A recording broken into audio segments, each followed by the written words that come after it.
Welcome everyone back to a session that I find particularly interesting, career switching. I personally don't have a coding background, much less anything machine learning. And if I wanted to switch, I wouldn't even really know where to begin. So we're thankful to have a number of professionals who switched into a data science career. They're going to walk us through that process. We're joined by a great panel of individuals. We have Dara Straussman, we have Upom Malik, George Arellano, I mispronounced it earlier, and Joanne Lynn.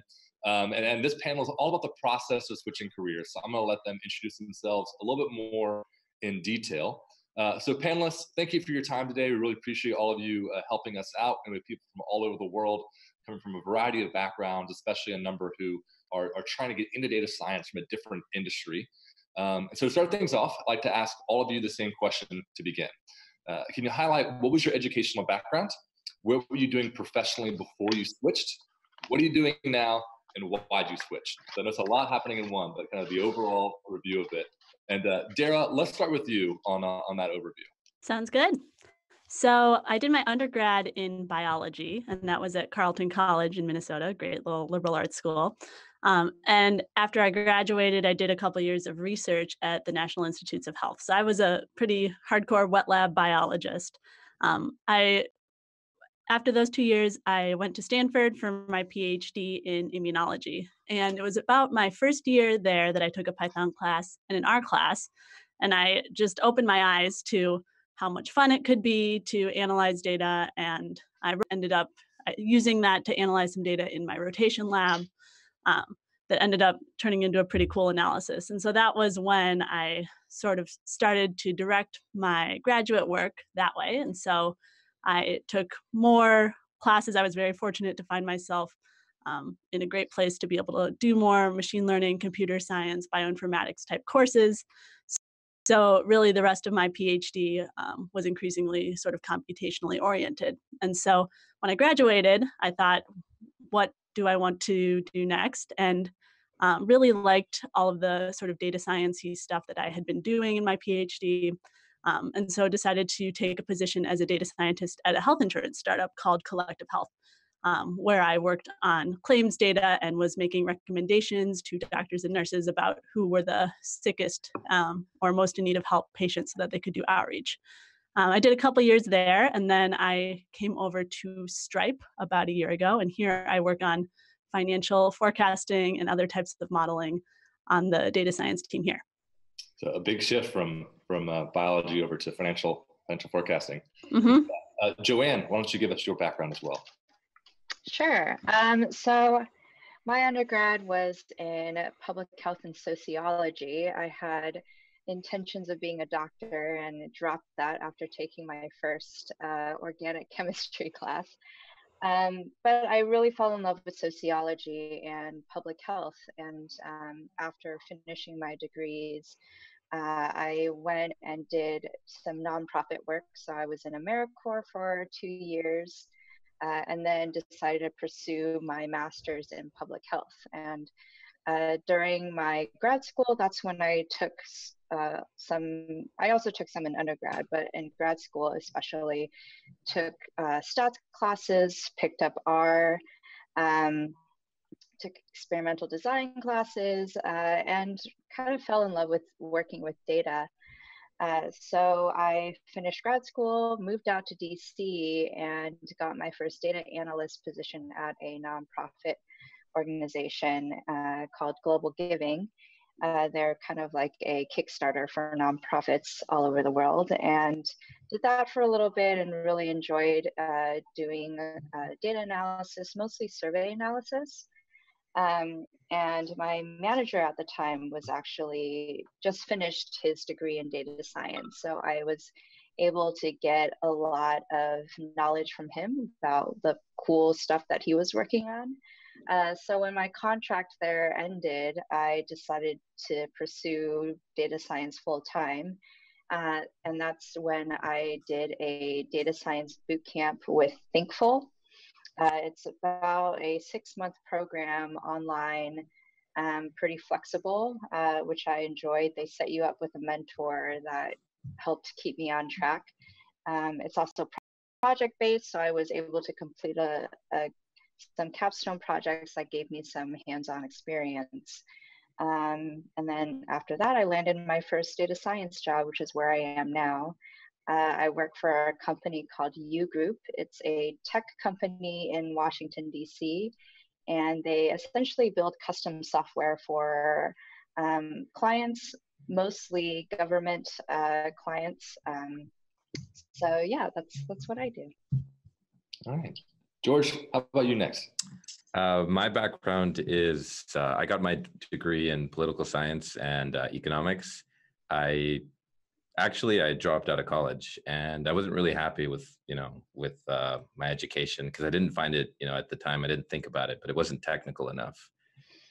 And, time flew, and I got into real estate, and it's still, that lingering question of, what I was doing, and I didn't really like it. So I found, Kaggle, and, that changed everything for me. I'd met some of the greatest, community members, and it really, really helped me. I don't know. I wasn't very happy in my previous positions, and when I came back to school to finish my degree, I had met a teacher who was there the last semester before I dropped out, and I told him that I learned how to program, and he was so interested because, in general, I was very lucky, given that in most social sciences, there's not very many people who are technical. And, he wanted me to do a project for him, and then one thing led to another, and I started working for the school. And I don't know, I never looked back. I mean, I didn't know very much, but I just kept pushing myself, wanting to learn, because I think inherently I was just, I think we're all problem solvers in different areas, but finding, something in a data set is really, really, after, very many hours of pushing and pushing, you finally find something. And I don't know, I think, the current research position that I'm doing is social media analysis. So I'm doing NLP on Twitter. And currently it's about the United States and how they talk about Chinese or American politicians refer to China. And it's really interesting for me, given my political science background. And I really, I'm very fortunate to have the position that I have right now. And George, let me ask you through a follow-up question on that, and then we'll head over to you, Upom. Where did you teach yourself how to code? I think I used about 30 or 40 different websites, and none of them worked. I mean, I think I got the furthest on Udacity because I did the machine learning engineer certificate. But I think the best resource by far, because I'm still constantly learning, the best one by far is Kaggle Learn. I mean, everybody, because they're using other people's questions that they've had on the forum, and they're answering those questions, and it's just so simple and to the point. And the environment in of itself, because setting up the environment when you're not technical is so hard. And I think that's one of the main reasons most people don't like to, program, because they don't know, nothing's working. And I think I was able to use Kaggle and Kaggle kernels, just copying people's code, honestly. I mean, it's someone else's idea, but I, add a little bit of spice on it. And I think that's how I got to where I am now. I'll be sure to give you the $20 I promised after the session. Upom, why don't you wrap things up with us? Tell us sort of your background, how you got to where you are. Yeah, sure. So I was in undergrad studying biochemistry and public policy, and the original goal was to become a doctor. And I made it all the way to senior year in my medical education until it occurred to me that I did not actually want to be a doctor. So that was a pretty unfortunate way to find out that I didn't want to enter medicine. And so actually at that point, I was totally lost as a person. I had no idea what I wanted to do with my life. So after school, after college, I took some time off, about 2 years. In that time, I found a tutoring company and actually did a lot of tutoring. But the real value in that time was really getting to explore and travel and really think about what was it that I really want to do with my life. And I found that I was really enamored by all the stuff that was going on in tech, just how industries seem to be being reinvented completely, you know, in what seems like overnight. And it was just wildly fascinating to me. And so I really thought about, as I looked more and more into it, I saw that there was this trend in with data, especially being able to use really large amounts of data to find insights and do some really, really interesting stuff. And so I really thought about it, and it occurred to me that's what I wanted to do. But I really was at a loss as to how to get into it because, you know, I had this education in biochemistry. What in the world, you know, I don't really know that much about tech. I don't really know anyone in tech. So how do I make that leap? And so what I ended up doing was, for a lot of the positions that I was really interested in, I saw that they were really looking for people who either had computer science backgrounds or backgrounds in engineering. So I thought to myself, all right, well, I'm a chemistry major. Maybe I could be a chemical engineer and that'll work. And I looked around and I found this great program at Cornell for people who don't have engineering backgrounds in order to transition in engineering.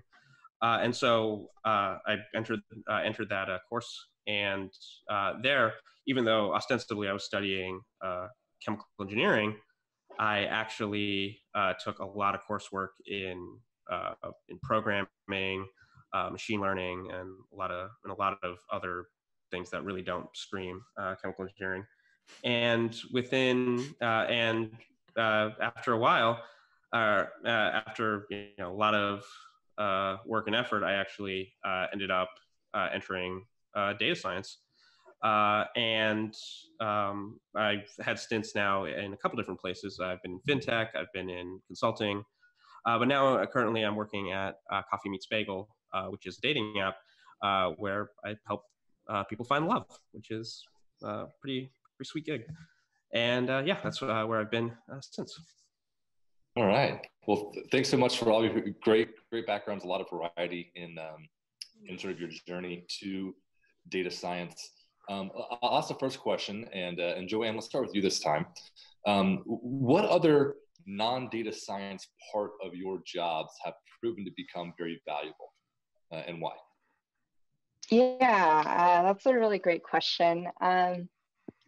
It was interesting for me personally, transitioning from a industry that was mostly women, nonprofit is mostly women, to an industry that was mostly men. And I think that was something that I had to readjust, just like how I communicate with people. And I did notice that like communication is something that was very important once I kind of found that like sweet spot of like, okay, like I can't communicate with people the way I did at a nonprofit, but like I can utilize some of the ways that people did communicate in a nonprofit into like the tech sector and be able to form,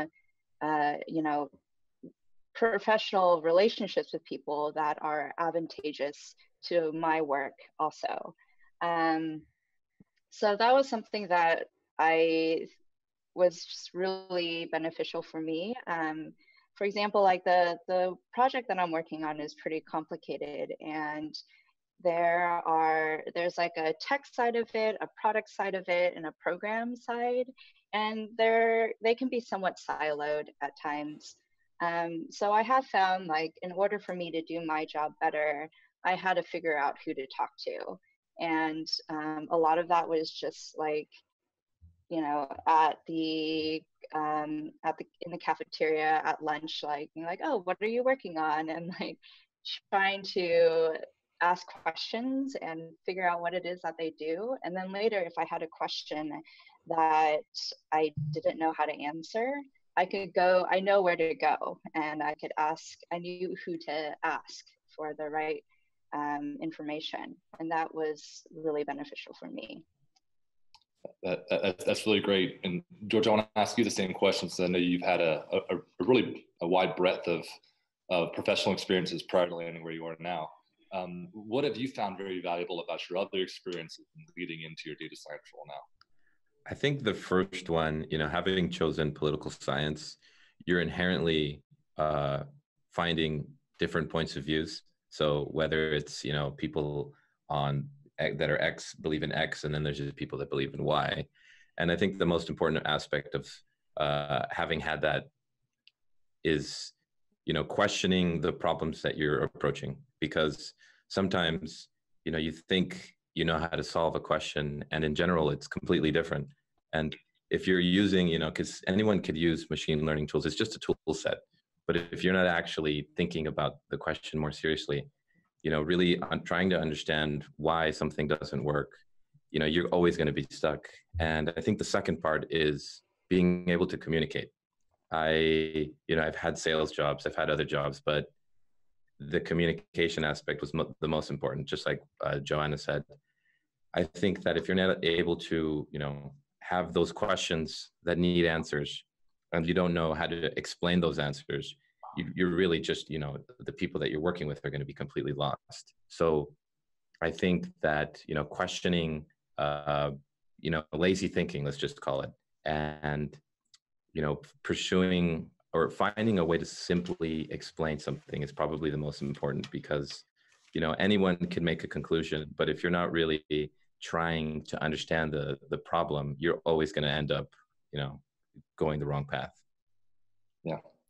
And it's great to hear that both of you are echoing similar ideas around communication, and having that background allows you to be able to sort of speak a different language other than programming languages, obviously, to help communicate well. And it's really great. Upom, I want to ask you this. As I've been moderating a lot of these and hosting the past 3 days, we have a lot of members of our community who are coming from non-traditional backgrounds, non-traditional data science backgrounds, maybe untraditional educational backgrounds, and they're trying to figure out, how do I stand out to potential employers?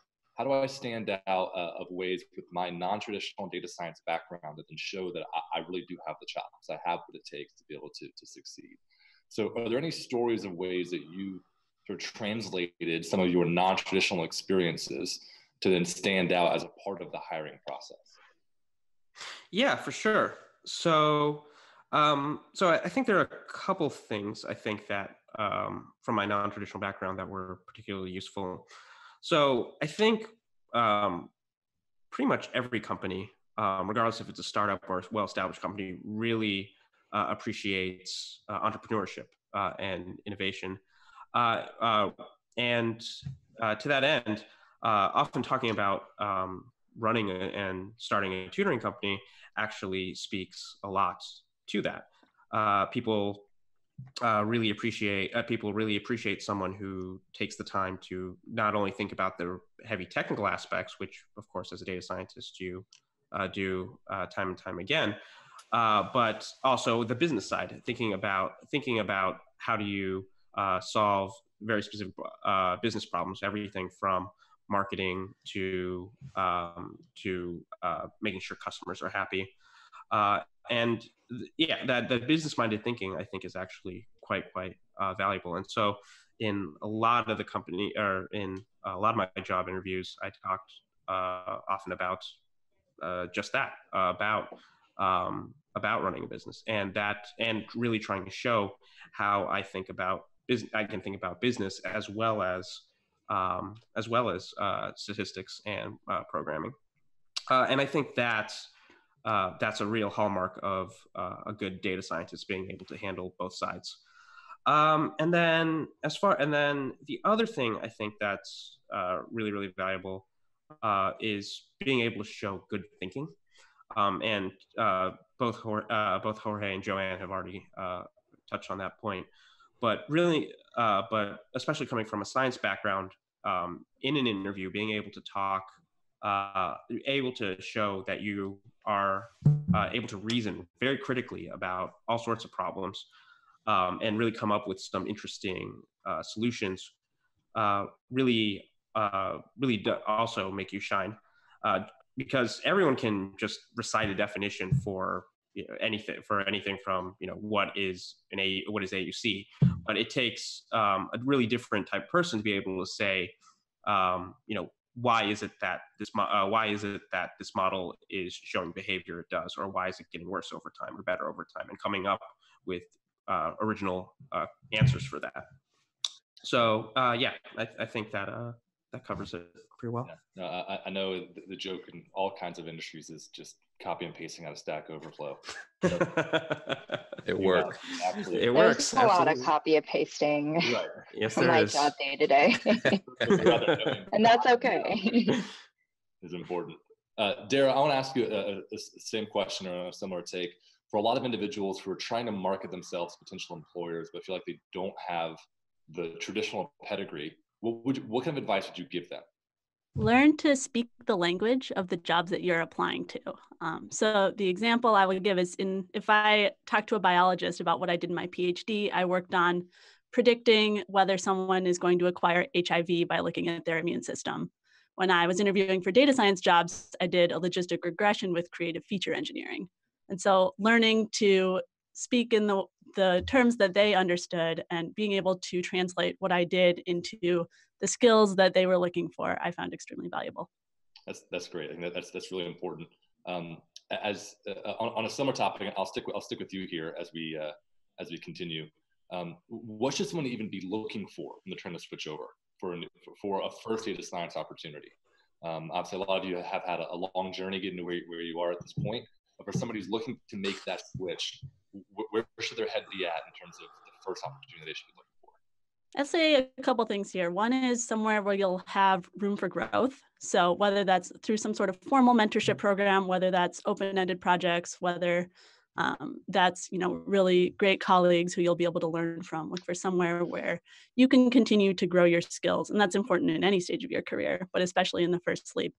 The second thing is being open-minded about the domain that you're going to be in. So I think that it can be easy to think that, oh, I'm only going to be a health-related data scientist, or I'm only going to be, in some other domain.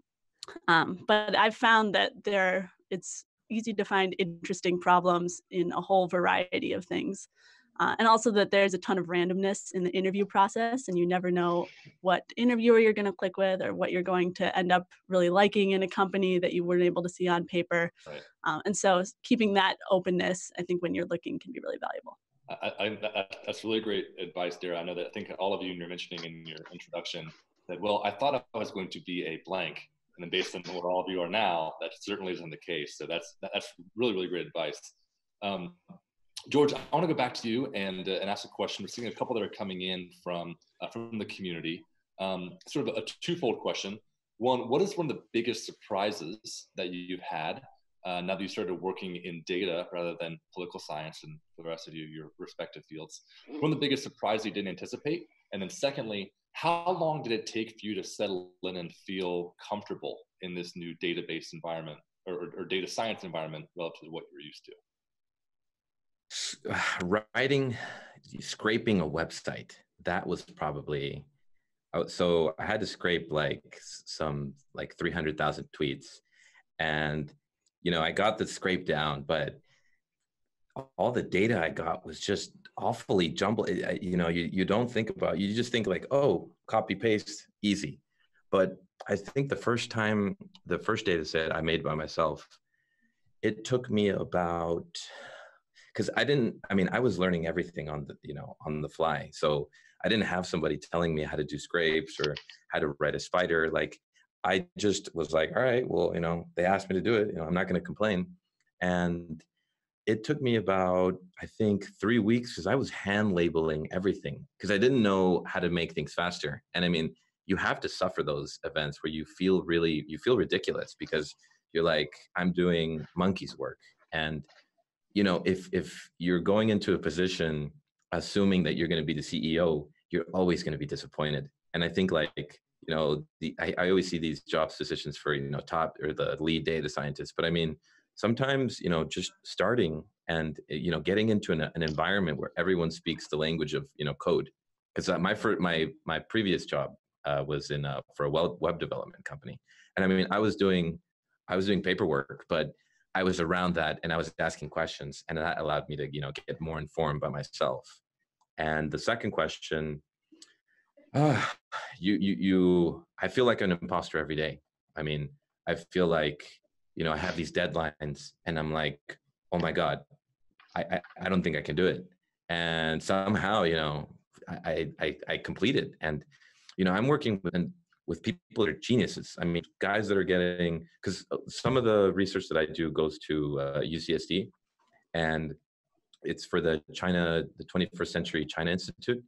And I mean, I feel terrible sometimes because I'm like, these guys expect, A+ work. And I feel like sometimes I'm giving them B, maybe, and I'm just being nice to myself.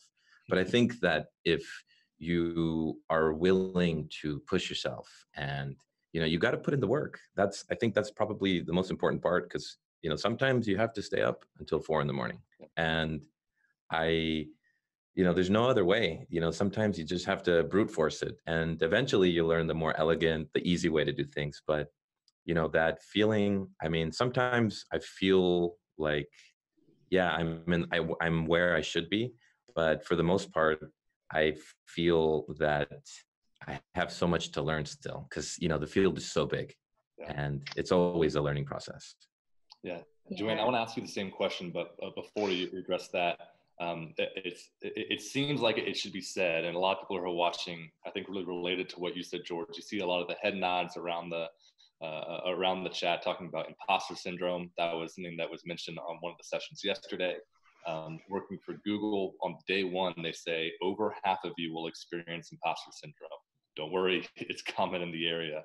So if anything, people who are watching, maybe you feel like you're underqualified, you feel like you're not there yet, don't worry, you're not alone. You're in a kind of a good family with this. But Joanne, I want to address the same thing to you. I want to give credit. This was from Muhammad Mufti. The same question about one, what was something that you didn't expect, and then two was how long did it feel like it took to become established in the data science industry? Yeah, something that I didn't expect. So my work is very client facing. It's contract-based work, and that is a lot of the work that is in DC. Something I didn't expect is how much people don't understand what data science is. We sometimes get clients who know that data science is a cool, sexy thing, but they don't really know how to incorporate it. So they would come up, they'll come to us and say, like, we want you to data science our data. and then we have to be like, oh, we need more information here. Like, first we need to see your data and figure out, like, what it is we have to work with. Like, if you don't have data, that makes data science also very hard. And sometimes they don't make that connection. And also, like, what are the problems that you're experiencing? Like, what part of your job is really hard that you want to make better? Let's start there. And I think, again, going back to the communication piece, being able to talk to somebody and be like, okay, this is a solvable data science problem because X, Y, and Z, and this is not a solvable data science problem because of, A, B, and C is really important. And that was something I didn't really expect, is like having to sort of communicate that to people who might not understand what data science is. And it's not their fault. Like, data science is super vague. The technology is changing all the time. What is possible yesterday is, or what wasn't possible, yesterday is probably possible a year or 2 years from now. I just learned yesterday that Google created this new AI that recognizes, like, duck face, and it will automatically snap a picture when they see you're making that face, which is nuts to me. That's possible now, which means they, like, gathered enough duck faces to be able to train a neural network of duck faces. Yeah, so that's definitely something I didn't expect. It was like that part of the communication piece. Defining a data science problem is so important. And that's something that I know as data scientists, we have to work better at. We have to get better at doing that. As for the feeling established piece, I still don't feel established. Like I feel imposter syndrome every day, as George was saying. I was feeling it an hour ago when I was trying to run somebody's code and I couldn't run it. And it was some sort of like path problem, and path problems are the worst because it's like, it's so simple. I see the file right there and like my computer can't recognize anyways. Yeah, imposter syndrome is something that I think is something that a lot of people deal with. And one of the ways that I have been trying to combat imposter syndrome is to be honest about what I don't know and to communicate that. I did this a lot during the interview process also, is I would say like, I have never scraped, this code challenge was for a web scraping thing. I have never web scraped before.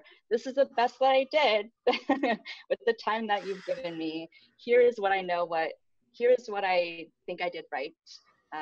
Here is what I learned. And here are the holes of where my project is.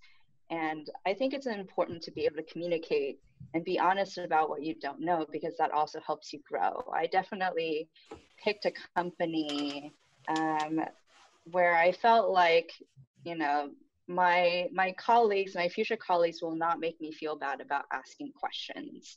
Because when you're working in this environment where people make you feel bad for asking questions, you're not going to be able to grow that way. You're going to like internalize it and like hope that Stack Overflow can be your best friend. But like the best way to learn is to ask other people. So that was definitely something that I searched for when I was looking for jobs. And I do feel like I am in a place where that part of it is something that I really value. Like I have team members that I feel like I can go to and ask questions about. And that makes me feel a little bit more like less of the imposter syndrome. Right. When I can go to somebody and be like, oh, like, I don't know how to do this. And maybe they'll be like, I don't know how to do this either. Like, right. I'm the lead data scientist. I don't know how to do this either. Let's work through it together. Yeah, that's great advice. And reminding people, I don't have the chat in front of me right now, but I'm sure there's a bunch of people commenting saying, wow, I'm glad that I don't feel like I'm the only one who doesn't know what they're doing sometimes. I have a question I'm going to ask everybody, and then we actually have a number that are coming through that are specific to some of your individual experiences. So I want to make sure I ask those. And Dara, we'll start with you here. Aside from learning to code and sort of the technical aspects, what's been the most challenging aspect of the career switch?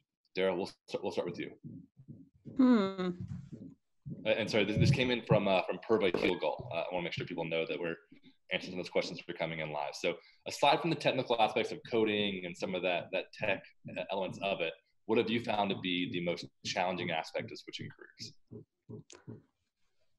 I would say this is, I guess, both a challenge and a part of my job that I really enjoy now, but just how cross-functional my work is as a data scientist. So during my PhD, I worked on my own project. It was research. I, could just sit and code all day and work on getting my paper out. And as soon as I switched, I was constantly coordinating with other stakeholders, working with the teams that I am embedded with to make sure that the models I build are going to be actually useful to them. And so that was a shift. And it's something that, as I mentioned, I think is one of the great parts about getting to work in industry and do data science is because you're so cross-functional, your work can have a huge impact. But I would say that sort of making that shift from academia was definitely a challenge at first. That's good. Upom, how about you? Let's go to you next. So just to reiterate, the question was, what was the hardest thing about? Yeah, what was probably the most challenging aspect that you found, aside from learning to code, learning the technical pieces that had to go with it? Honestly, I would say the hardest part was just getting my foot in the door. I think everyone, when they're starting any career, faces that chicken and egg problem of, well, no one's going to hire me if I don't have experience, but I can't get experience if nobody's going to hire me. Right. So how do you get through that? And I think there were a couple things that really helped me there. So the first was it was that I found an internship, and I don't know what it is about internships, but they really are magic on a resume. Once you have one, suddenly, for whatever reason, you're incredibly employable compared to someone who doesn't. And in my particular case, I really ended up doing an internship in something that was pretty niche, I think, as far as data science goes. I ended up working for an energy analytics firm, energy analytics company in Austin, Texas, for my first internship. And the thing is, I picked that one because it was something that I personally was probably a little bit more qualified for than other people, because I know a little bit of the analytics stuff, but I was also a chemical engineer. So that's something that that small little niche was something that I could own a little bit better than most other people who were looking for internships. And I also really just got super lucky because I just did a Google search for energy analytics companies when I was starting out. I found this small little firm in Austin, Texas, and I just found the email address for like the senior vice president of the company on some random like niche oil and gas website. And I just cold emailed them in January when I started looking for internships. And, I didn't hear anything, and I assumed, okay, well, that didn't work. But then like 4 months later, I actually got called back by the company if I wanted an internship, if I was interested in an internship. And so, I mean, I worked for 3 months there. The pay was terrible, and I lived in a frat house with a bunch of loud, obnoxious guys for a summer. But from that one experience, actually, the rest of my career pretty much came out. So I actually thought that was surprisingly very critical for my career. So, just getting your foot in the door, however you can, really does change a lot. And especially if it's just a small internship or something like that. So actually, I want to pivot from that to a related question that came in that I think is very poignant to a lot of people here on this panel, as well as people who are watching. Andy Harless had asked, if you're switching into data science from a related field, how do you balance this? I have too much experience for a junior role, but I don't have enough experience for a senior role. Obviously, Upom, you mentioned that you went straight to an internship. Some of these folks may be a few decades into their career. Do you recommend that they completely start over? George, I'll start with you here and see if you have any thoughts or general advice on this idea of balancing, whether it be being 10 years into undergrad, masters, and postdoc, and then trying to switch over, or it be, hey, I'm already so far down one stream. How do I still maintain some of my experience while realizing I don't have the data science experience? I think if you have the opportunity to take that risk and just restart, I think you should, because so the main reason I left my last job was because I felt like I was going to be automated. And most of the things I was doing, I was just saying, doing repetitive stuff, and I really didn't like it. And I don't know, I felt this sense that I needed to do something for, maybe it sounds ridiculous, but, to make the world a little bit worse, or I'm sorry, not no, a little bit better. I probably do make it worse, but anyway, I don't know. I think that if, I mean, people, it's situational also, because some people have families and they can't take that risk. But I think that if you're really passionate about doing something, you should definitely do it, because, it's your responsibility to do something. You might be lucky to get a job that you love, but it's your responsibility that, you're pushing yourself to do something that fulfills you. Because if you're constantly doing something that doesn't make you happy, you're going to hate that job forever. And I mean, you're going to dread the mornings. You're going to, you're probably going to go late to work also. But I mean, I think that if you're not willing to get in through the through the kitchen, into the building, you're really, I don't know, it's like you should question why you're doing it anyway. And for me, I mean, I'm willing to lose everything I have in order to, and I mean, I risked my personal, my social life. I used to like having money, And like, I didn't have money for a very long time. You know, I ended up moving with my parents, and, you know, I was old. I had already flown out of the proverbial coop, you know, and I think if you're in a position, you should do it. And, you know, it's probably good for you, because I was, you know, severely depressed.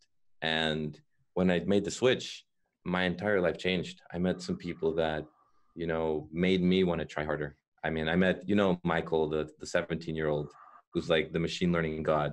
He's like ranked like, you know, top 100. I mean, he's 17. And I mean, people like that, and you see that others can succeed at any age, whether they're 50 or, you know, 15. I think, you know, it depends. The ball's in the person's court, whoever, you know, whatever challenge they want to take. Yeah. Dara and Joanne, I want to hear the same question from you, because it seems like this is resonating with a lot of folks who are watching. Then I'll get to a couple that are specific to each of you, and then we'll close out. But Suresh Chakrabarty asked a similar version of the question, which is, what is your advice to people with a PhD and lots of postdoc experience, not necessarily in data science, but in quantitative and computational fields, who want to move over?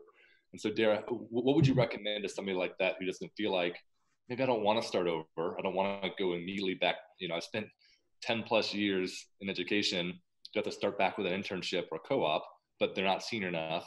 What would be sort of your recommendation overall for someone making that switch? Cast a wide net when you're interviewing.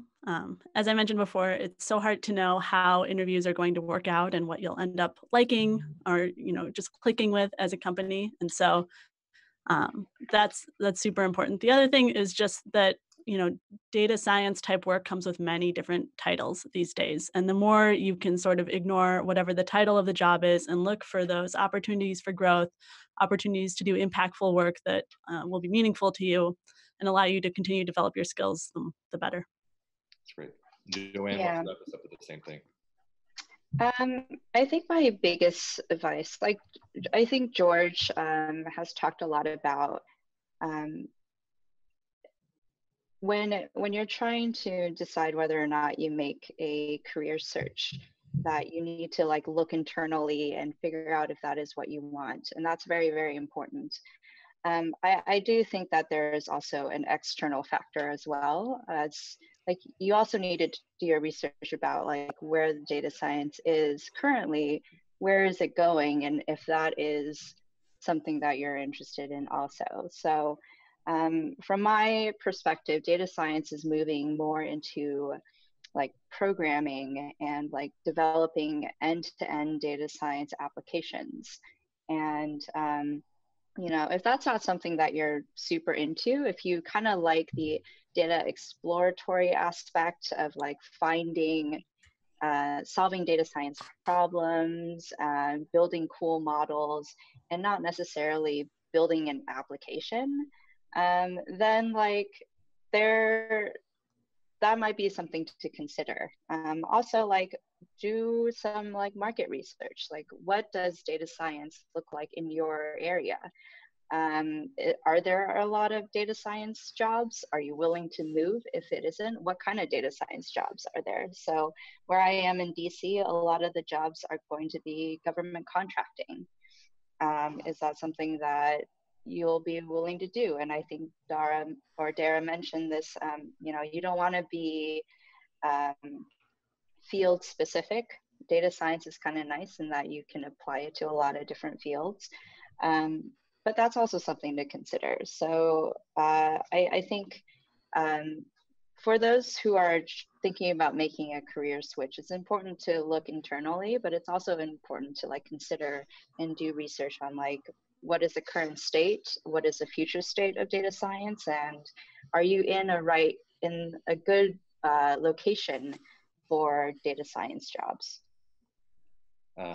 Dara, this is the question that was addressed to you, but I think everyone's already addressed it a little bit as well. Walter Santos had addressed this to you and saying that, quote, you did not actually come from a hard science per se, with a little winky face there, but was asking if you were specifically looking for companies and industries or that related to science innovation and not, for example, ending up at Stripe.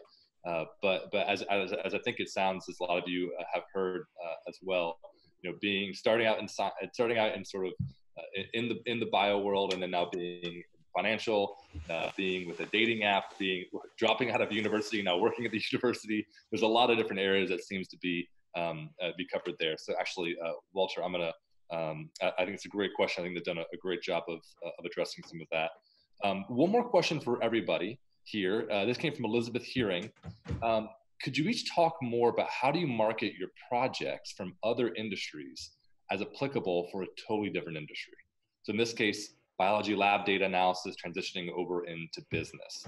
A lot of folks may be trying to market projects. I know, George, you mentioned doing some stuff on Kaggle. So a question we've seen recurring throughout our conference is, how do I market myself for an industry using projects that are not based on that industry? Dara, let's start with you, and then we'll make our way around. Sure. I mean, I talked a little bit earlier about how I sort of marketed my PhD research. I think drawing parallels in unexpected places can be powerful. So one thing that I think about now is biology. One of the reasons that I liked it, and one of the things I studied, was that it's a complex system. And turns out payments is a complex system as well. And so a lot of the sort of skills and tools that I built in my graduate work are things that I still use now or have adapted to be able to use now. And I'm always finding sort of links coming up in unexpected places. So, that's great. Yeah. Good, thanks, Dara. Upom, how about you? So I would probably say that working now working at about 3 companies in pretty different industries, you pretty much find that the process is pretty much the same. It's a giant data set that needs to be explored and manipulated, and at some level, it doesn't necessarily matter whether that data set is a bunch of financial data, or a bunch of biological data, or a bunch of astronomical data. The process of exploring and writing algorithms to find patterns is pretty much the same. So being able to talk, I think just being able to talk in detail, really, about data, regardless, will impress pretty much any employer. Now, again, mentioned, it does help a little bit if you can kind of also talk a little bit about the business end of things. But yeah, as long as you have a project where you took a data set and you really explored it and wrote algorithms and really asked great questions about it, I think that'll impress any company with a good data science team. Great. Mm-hmm. George, how about you? I'm looking for my second gift card, $20. Make it 30 this time. I think it's just, now Kaggle has made it so easy just to get any data set, and I mean, you could take, maybe 30 minutes just to script, just to see how things work. And just, because people, I mean, when you're talking to people that are non-technical, they want to see visual. And because, I mean, you could say, oh, well, there's a standard deviation over here, blah, blah, blah. And people will just look at you blankly. And if you can, describe a situation or a data set that you explored, and frame it in a way that, like Dara said, where if it's a complex system, just like in biology, and explain how they're both similar in and of itself, and being able to explain those things is probably the most important aspect. Because I mean, there's really no excuse to say, oh, well, I don't have experience with data sets. I mean, you could have said that 5 years ago, but I mean, now it's there's so much data everywhere. There's, you go to the government, everyone has data, but no one knows what to do with it. So if you know how to describe the data that you're using in a way that maybe it's awkward when you first think about it, but the more and more you think about the question, you may be able to find a situation where the employer says, okay, well, they have the skills that I need, even though they were only studying computer vision. But right. it may be helpful for you to try things that you like. A data set about anything is important. Yeah, Joanne. How about you? I think it's important to literally practice how to talk about your project, and it could be any project, and framing it as a story. It doesn't matter too much if you got the correct answer, or if, you know, your p-value is super small or whatever. It matters more like the process of inquiry that you went through when you were doing this process. So like, you know, I tried this worked, this didn't work. And because this didn't work, I tried that and that didn't work. And so I tried this. And like being able to talk about why you made those choices is important, because it shows the people, it shows other people that how you think, and how you think is more important than what you know.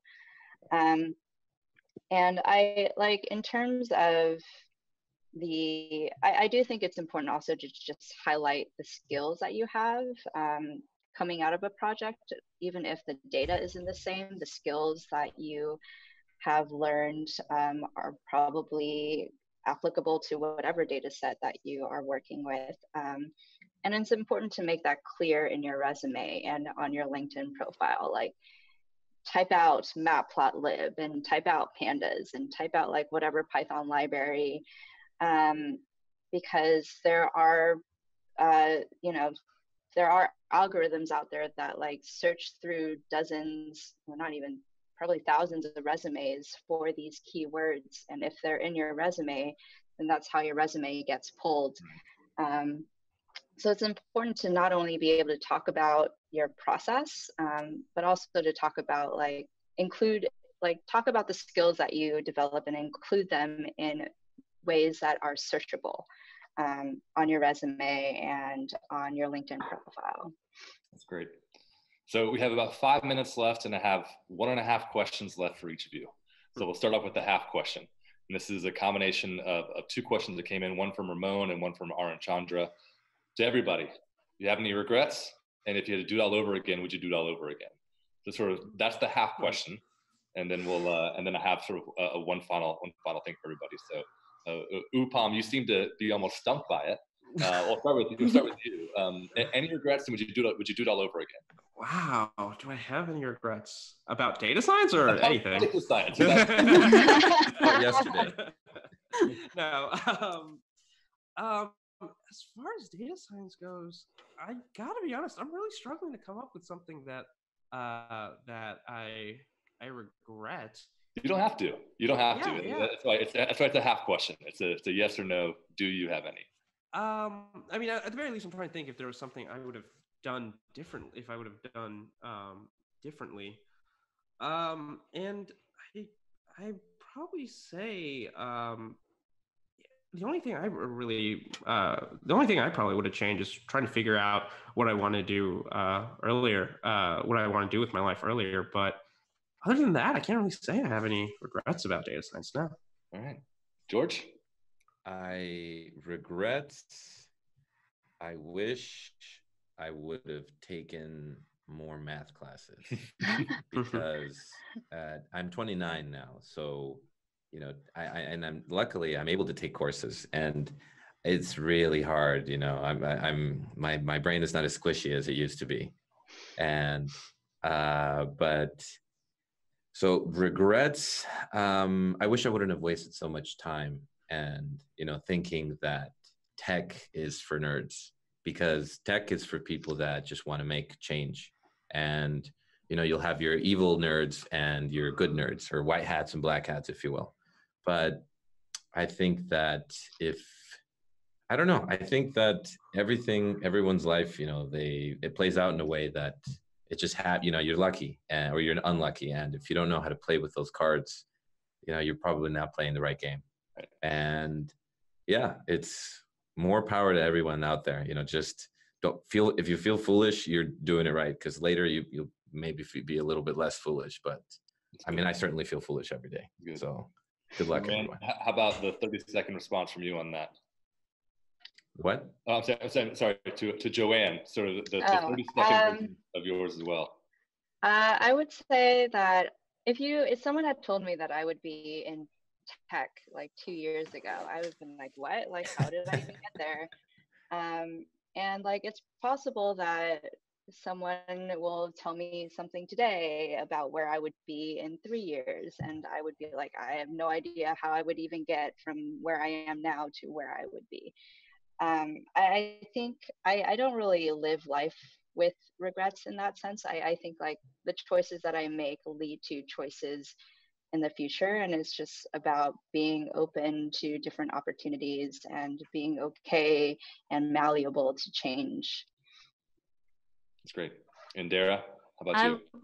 I would say, although my path seems, somewhat winding or non-obvious, I'm very grateful for my training as a biologist now that I'm a data scientist, because I don't expect things to work. And so when the experiments don't work, you just turn around and you plan another one and you march forward, and that's extremely valuable. So I'm happy that although it's been a winding path, I'm very happy with where I've ended up. Fantastic.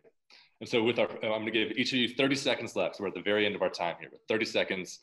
What is your last piece of advice that you would give to somebody who is contemplating switching careers into data science? So Dara, we'll start with you again.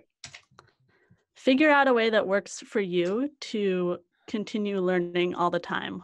If you're a morning person, set aside time in the morning. If you have other obligations, find some way that you can fit it into your day as often as possible, just to make sure that even if it's a small amount of sort of learning and continuing to grow, that you're making time for that. Fantastic. Fantastic. Joanne, how about you? I have 3 things that I try to keep in my mind as I move forward. One is be humble. I talked about this, like try to be honest about what you know and what you don't know and communicate that. And also know that you'll always be learning from other people.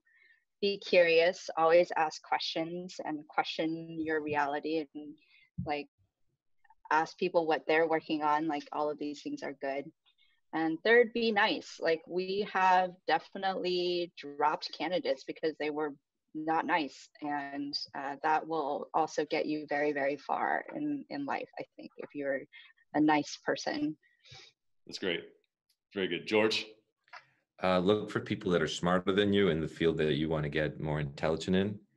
Go to meetups and just never feel afraid to ask a stupid question, because it's inevitably far worse to not ask a question and never find the answer. And lastly, if you guys need help, just join our Slack group. Check us out. It's Kaggle Noobs. We teach everybody. Yeah, I'll tip back to that at the end, because that's a great plug for you as well. Upom, why don't you wrap things up for us? Yeah, sure. So for me, I think it's first of all, don't stop learning.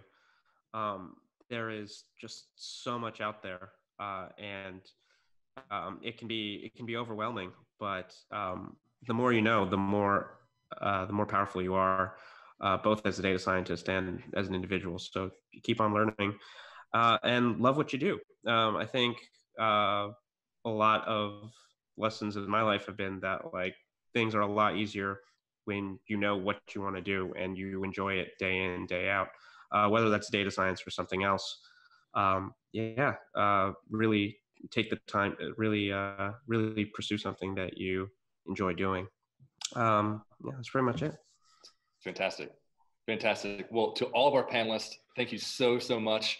I'm excited to see what some of the feedback was coming after this, because I know that this is where a lot of individuals who are coming to CareerCon, this is the exact book that they're in, whether they relate to specifically one of you or to a wide variety of the different backgrounds you provided. So I can't tell you how valuable I know this is for the thousands of people who are here.